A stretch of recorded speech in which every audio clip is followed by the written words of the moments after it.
It's been called the anti-California dream, the tech exodus, the Great Migration. And while it may be an overstatement to say California is hemorrhaging people, some of California's wealthiest residents, like Elon Musk, are leaving too. We all remember the Great California Exodus just a couple years ago, where thousands of people decided to leave the Golden State for more financially appealing states.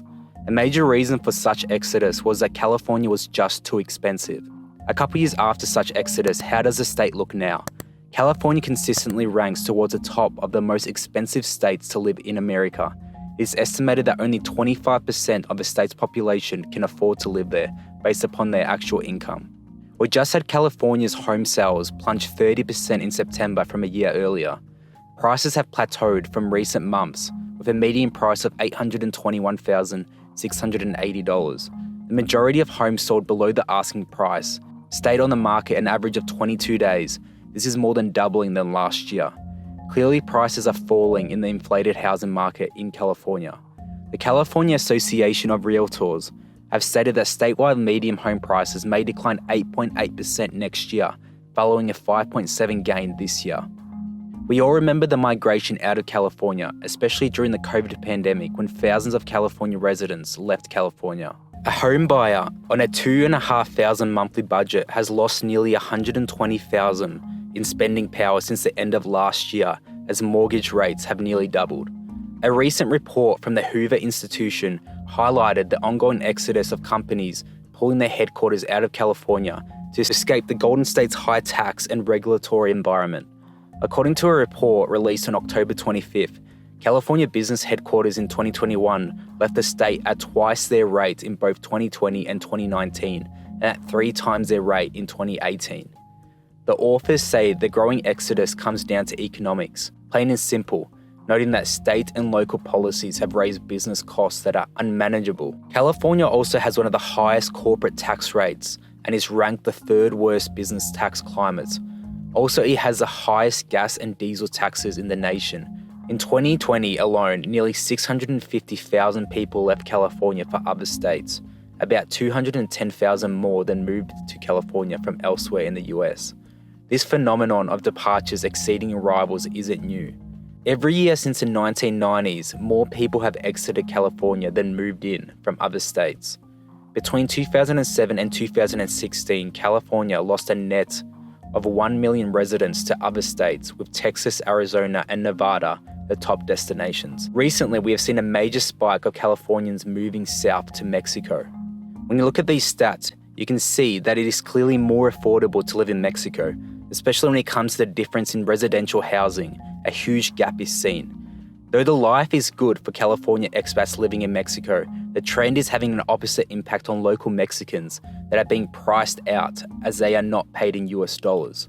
Today, more and more Americans are leaving the hustle and bustle of California for a relaxed, more affordable lifestyle in Mexico. We were able to cut our budget in half, which allowed us to really focus on our careers and the things we wanted to do artistically without having to just like hustle and hustle and hustle every day, every week, every month to just meet the bare minimum. A new record number of homebuyers want to leave to new metro areas, with New York, San Francisco, and Los Angeles leading the exodus locations, according to Redfin. At 24% of all those shopping for houses sought digs in different cities in the 3rd quarter of this year, a new all-time high, the study found. More homebuyers look to leave San Francisco than any other major metro, followed closely by Los Angeles, New York, Washington, D.C., and Boston.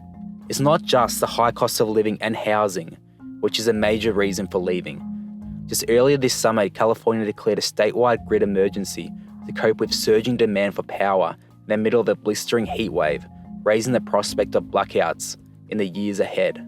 Worst drought in 1,200 years has impacted nearly every part of California this summer, leaving rivers and reservoirs perilously low. That has significant implications for a state that generates about 10% of its electricity from hydroelectric dams and has aggressively closed natural gas power plants in recent years. In a new report about the monetary toll of a state's extreme drought conditions, researchers estimated that the state's irrigated farmland dropped by 752,000 acres, or nearly 10% from 2019 to 2022. As a consequence, California's crop revenues fell by $1.7 billion or 4.6% during that time, and the state's agriculture and food processing sectors lost more than 19,000 jobs. Past 3 water years, which run from October through September, were the driest in California history. Water deliveries to the Central Valley were cut by nearly 43% in both 2021 and 2022 due to the low reservoir storage. The Sacramento Valley experienced an all-time low water supply last year. As such, staples such as rice and beans are expected to remain inflated this winter. At California Heritage Mills, a local firm that sells and ships rice around the world, revenue this year is expected to fall to $20 million from $50 million in 2021. After the farmers who own the company cut production by 85%, the company has had to lay off 1/3 of staff in August. And lastly, the most obvious reason for those fleeing California is political affiliation. As you can see with the graph, those disapproving of Gavin Newsom are far more likely to consider leaving than those that are not. Fully 56% of those disapproving of Gavin Newsom have thought about leaving the state, compared to only about 28% of everyone else. And a similar gap exists between those who feel they pay much more than they should in taxes and those who don't think they pay too much. California has become more and more unlivable. High taxes, high cost of living, an inflated housing market, drought, and power issues are just a few reasons why the Great California Exodus has occurred during the last couple of years.